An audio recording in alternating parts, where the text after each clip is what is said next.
بسم الله الرحمن الرحيم الحمد لله رب العالمين والصلاة والسلام على رسول الله dhamaan asxaabta waan salaamay welcome back maanta waxaynu cashirkeenu noqon doonaa insha allah aan ka hadli doonaa sidee ayaad video sizekiisa u yareyn karaysaa xagga waliba megabaadyada oo maanta waxaynu ku samayn doonaa videoga sideed videoga compress ugu samayn doontaa isugu cadaadin doontaa video ahaa yani kaba soo qaadbay video ahaa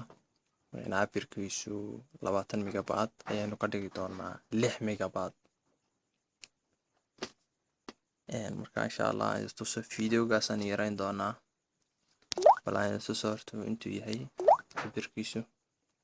hadda soo aragtaan xagga ay fartaydu hayso waa 15.6 megabyte weeyaan cabirkiisu videoga bal markaan yareeyana si isu bedeli doono ay tusi doono insha allah marka ugu horeysa waxaad u baahan tahay inaad hesho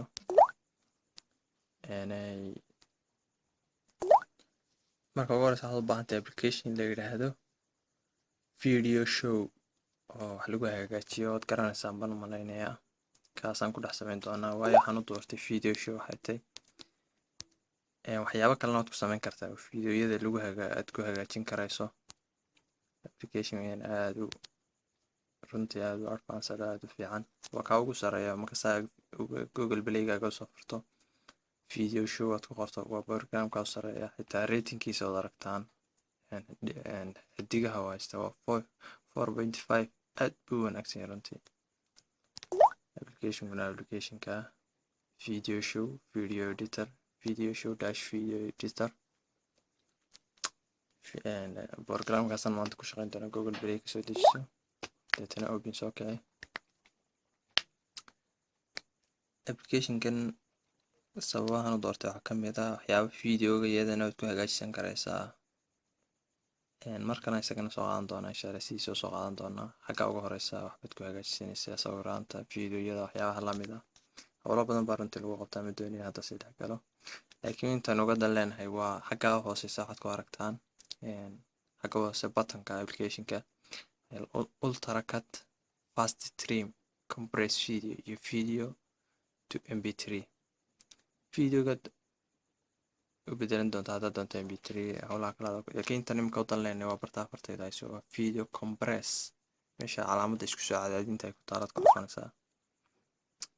marka waxaa ku oran doonaa clipkii dooro aad hagaajinaysay marka clipkiina waan dooran doonaa in hagaajinay clipkaas aynu hagaajin doonaa dadna xagga yara saraad ku dhufan doontaa fallaadho ku taalo xaggaas ayaad ku dhufan doontaa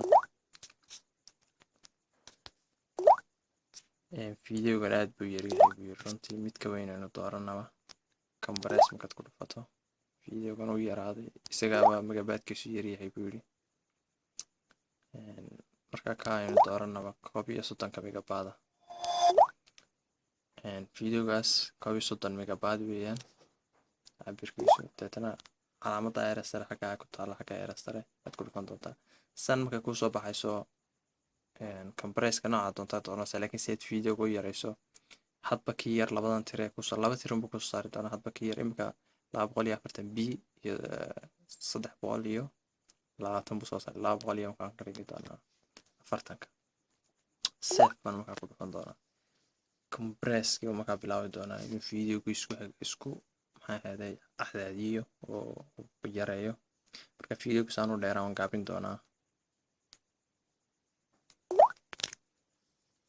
hadda sidoo aragtaan 27 buu sii maraya xoogaa buu socon doonaa hadba videogaaga ay ku xidhantay inta uu leegi aad compresska ku samaynaysaa yareynaysaa markaa iska suga ilaa intuu dhammaanayo hadda xoogaan videoga ana ogaan u gaabiyo waayo waqtigaa dheeraan lahaa hadda way noo dhammayn doonaa markaa way isu keen barbar dhigi doonaa kuu yareeyey iyo kii kale intu ay yihiin hadda sidoo aragtaan labadii video isu kaa yardhigay markiisii ugu horeysay wuxuu yihi 30 wuxuu ahaa 31.92 megabyte 30.92 megabyte buu ahaa xaggaa u sareysa original sidoo aragtaan markuu hadda compress ku sameeyey isku soo yareeyeyna 4.7 buu ka dhigay 4 megabyte oo keliya markaa videogii xaggaa sare congratulation baa ku qoran videoga waan yaraynay video alaaliya videoga doontad ku alaaliya kaa doonto ayaad ku waxayn doontaa videoga compress ay ku samayn doonaa megabytekiisu yarayn doonaa hadduu konton ha xitaa aad buu soo yarayn doonaa hadduu markuu yareeyo aad ku qanci weydo haddana mar labaad ku celiso compress ku sameeyo marka aad baa umahadsantihiin assalaamu calaykum hana ilaawina wixii aad su-aalo iyo qabtaan xagga hoose commentiga inaad igu sii reebtaan wixii su-aal aad qabto wixii aad cashar ka fahmi weydo xagga hoose commentiga igu sii reeb insha allah assalaamu calaykum